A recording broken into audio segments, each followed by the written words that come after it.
The Clarke CPTN1 pipe notcher is the perfect tool for preparing pipes prior to welding.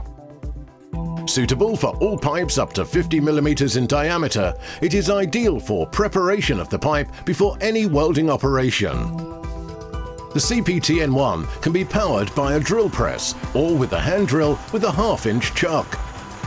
It has a bracket at the base which can be clamped to a drill press table, or it may be bolted onto a workbench. Adjustable from 0 to 60 degrees, the CPTN1 will ensure that your tube or pipe joints are perfect.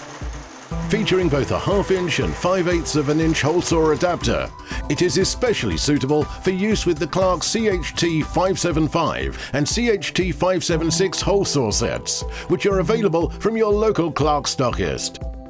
The clever design of the pipe vise ensures that your pipe will be held securely during the notching operation. So, if you have the need to weld pipes at any angle, you need to prepare them with the Clarke CPTN1 pipe notcher.